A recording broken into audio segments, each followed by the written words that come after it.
दोस्तों, सूरज पृथ्वी से 15 करोड़ किलोमीटर दूर मौजूद एक तारा है जो अगर ना होता तो शायद पृथ्वी पर किसी भी तरह का जीवन संभव ही नहीं था। और शायद यही कारण है कि हिंदू धर्म में तो सूर्य को भगवान का दर्जा दिया गया है। वैसे जब हम सूर्य को पृथ्वी से देखते हैं तो हमें ये काफी छोटा और शांत पीली बॉल की तरह लगता है, पर सच्चाई इससे बिल्कुल उल्टी है, क्योंकि सूर्य इतना बड़ा है कि इसमें हमारी पृथ्वी जैसे 13 लाख ग्रह समा सकते हैं। और सूर्य से हमेशा करोड़ों परमाणु और हाइड्रोजन बम जितनी एनर्जी अंतरिक्ष में बाहर निकलती रहती है, जो इसके कोर के अंदर न्यूक्लियर फ्यूजन रिएक्शन के चलते बनती है, जिसके कारण सूर्य के कोर का तापमान तो करोड़ों डिग्री सेल्सियस तक चला जाता है और इसके सरफेस का तापमान भी हजारों डिग्री सेल्सियस में है। पर यह भी कुछ नहीं है, क्योंकि इसके चारों ओर एक बहुत ही घना जलता हुआ गैसों से भरा वातावरण मौजूद है, जिसमें हमेशा बड़े बड़े तूफान चलते रहते हैं। इन तूफानों की रफ्तार और इसमें मौजूद पार्टिकल्स की ऊर्जा इतनी ज्यादा होती है कि अगर इसकी चपेट में कोई भी आसपास का ग्रह आ गया तो वह पूरी तरह से बंजर बन जाएगा और जलकर राख हो जाएगा। इसका एक एग्जाम्पल आप सूर्य के करीब मौजूद मरक्यूरी और वीनस ग्रह को देख सकते हैं, जहां का तापमान 400 डिग्री सेल्सियस से भी ज्यादा है। इतना ही नहीं, मंगल ग्रह की आज जो हालत है वह भी इन्हीं शोर तूफानों के कारण हुई है, क्योंकि मंगल ग्रह के पास पृथ्वी की तरह अपना कोई मैग्नेटिक फील्ड मौजूद नहीं है जो उसे सूर्य पर चलने वाले इन खतरनाक तूफानों से बचा सके। पर सच्चाई तो यह है कि पृथ्वी के पास अपना खुद का मैग्नेटिक फील्ड होने के बावजूद भी कई बार सूर्य से आने वाले ये खतरनाक सौर तूफान पृथ्वी पर काफी तबाही मचा चुके हैं। 1990 में ऐसा हो चुका है जब सूर्य से निकलने वाले एक बहुत ही बड़े सौर तूफान की टक्कर पृथ्वी से हुई और इसने पृथ्वी पर मौजूद लगभग सभी इलेक्ट्रॉनिक जो सैटेलाइट है उनको काफी नुकसान पहुंचाया था। इससे अरबों डॉलर का नुकसान हुआ था और पूरी दुनिया का कम्युनिकेशन एक दूसरे से काफी प्रभावित हुआ था। और उस समय तो इंसान इतनी टेक्नोलॉजी का प्रयोग भी नहीं करते थे,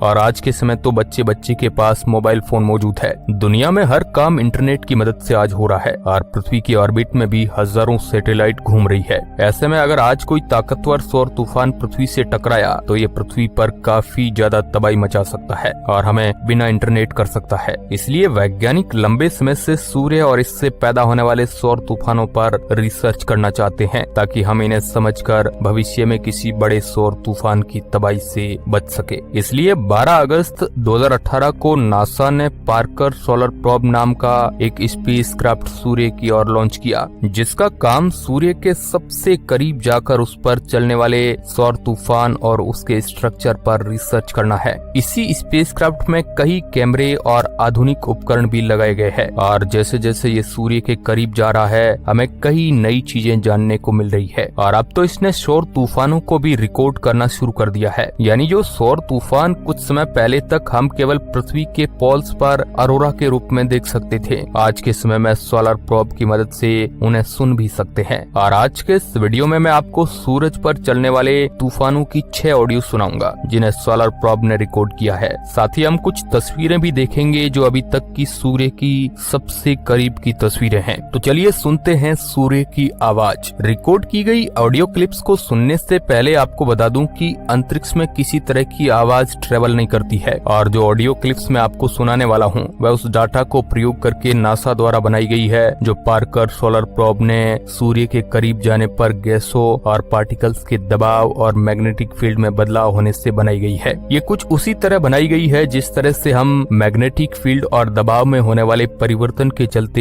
स्पीकर्स और हेडफोन की मदद से आवाज को सुनते हैं। तो चलिए अब शुरुआत करते हैं अपनी सबसे पहली ऑडियो से। अभी आप जो ऑडियो सुन रहे हैं ये सूर्य के वातावरण में पार्कर सोलर प्रोब के एंटर होने के दौरान प्लाज्मा और इलेक्ट्रॉनिक पार्टिकल्स के दबाव में होने वाले परिवर्तन को रिकॉर्ड करके बनाई गई है।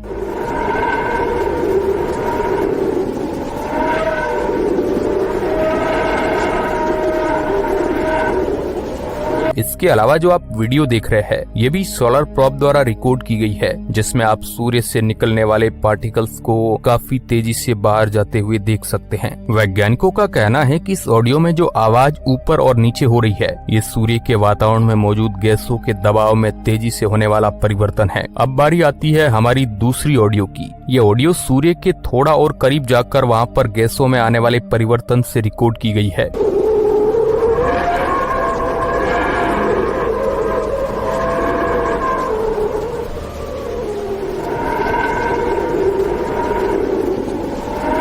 और ये भी काफी ज्यादा अजीब डरावनी आवाज है, जो कभी तो बहुत ही कम हो जाती है और बहुत ही तेजी से बढ़ जाती है। इस तरह की आवाजों को वैज्ञानिकों ने खास नाम विस्टेलर मेड वेव दिया है, क्योंकि इसमें आपको सुनकर ही लग रहा होगा मानो कोई बहुत ही तेज सीटी बजा रहा हो। अब बारी आती है हमारे तीसरे ऑडियो रिकॉर्डिंग की। अभी आप जो शांत और तेजी से बढ़ती हुई एक विसल जैसी आवाज सुन रहे हैं,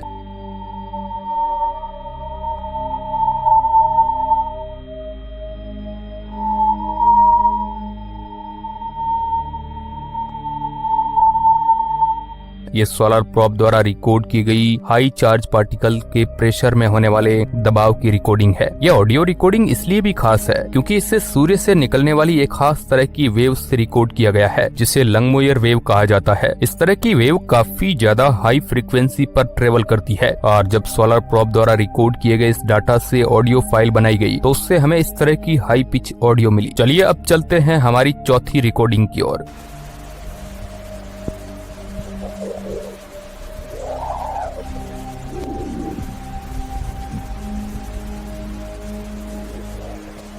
अभी जो आपने आवाज सुनी, ये सूर्य से निकलने वाले शोर तूफानों की एक खास तरह की डिस्प्रेसिव वेव से पैदा हो रही है। इस तरह की वेव सूर्य के काफी ज्यादा करीब पैदा होती है और इन वेव्स की खास बात ये होती है कि ये बहुत ही हाई फ्रीक्वेंसी को बदलती है। वैसे मुझे तो ये आवाज सुनकर ऐसा ही लग रही है जैसे हमारे पृथ्वी पर तेज तूफान आते हैं। वैसे आपको ये आवाज किस तरह की लगी, आप कमेंट करके हमें बता सकते हैं। डिस्प्रेसिव वेव के बारे में वैज्ञानिकों का ये भी कहना है कि सूर्य पर चलने वाली ये वेव शोर तूफानों के साथ चलने वाली हाई पिच फ्रीक्वेंसी वेव है, जो अगर पृथ्वी तक पहुंचती है तो इसके एनर्जेटिक पार्टिकल पृथ्वी के इलेक्ट्रॉनिक सामानों के लिए काफी घातक साबित हो सकते हैं। चलिए अब बढ़ते हैं अपनी अगली पांचवी आवाज की ओर। वैसे पांचवी ऑडियो पहले वाली चौथी ऑडियो से काफी ज्यादा मिलती है, लेकिन इन दोनों के ही डाटा बिल्कुल अलग है। पांचवी ऑडियो को सूर्य के और भी ज्यादा करीब जाकर वहाँ पर गैसेज और पार्टिकल्स के स्पेसक्राफ्ट से टकराने और दबाव में होने वाले बदलाव से रिकॉर्ड किया गया है। इसके अलावा इस ऑडियो को बनाने में सूर्य के मैग्नेटिक फील्ड में होने वाले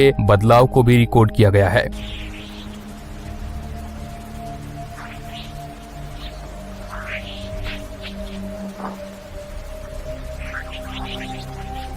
यानी इस पांचवी आवाज में आप जो आवाज सुन रहे हैं, ये सूर्य पर चलने वाले सौर तूफान और सूर्य के मैग्नेटिक फील्ड में होने वाले बदलाव दोनों से ही मिलकर बनी है। और वैज्ञानिकों की माने तो इस आवाज और डाटा की मदद से वह सूर्य पर चलने वाले सौर तूफानों के समय अंतराल को समझ सकते हैं। कहने का मतलब है कि भविष्य में हम इस डाटा की मदद से ही ये प्रेडिक्ट कर पाएंगे कि सूरज पर चलने वाले सौर तूफान कब और कितनी तेजी से आते हैं। चलिए अब बढ़ते हैं छठी और सूर्य की आखिरी ऑडियो रिकॉर्डिंग की ओर। ये ऑडियो रिकॉर्डिंग इसलिए भी खास हो जाती है क्योंकि ये पहली ऐसी रिकॉर्डिंग है जो सूर्य पर चलने वाले सौर तूफान या फिर मैग्नेटिक फील्ड डाटा से रिकॉर्ड नहीं की गई है, बल्कि ये ऑडियो रिकॉर्डिंग उन छोटे छोटे मीटियोरॉइड यानी पत्थरों की है जो सूर्य के स्ट्रॉन्ग ग्रेविटी से बंधे हैं और सोलर प्रोब के करीब 70,000 किलोमीटर से सूर्य की ओर बढ़ने के कारण लगातार इससे टकरा रहे हैं।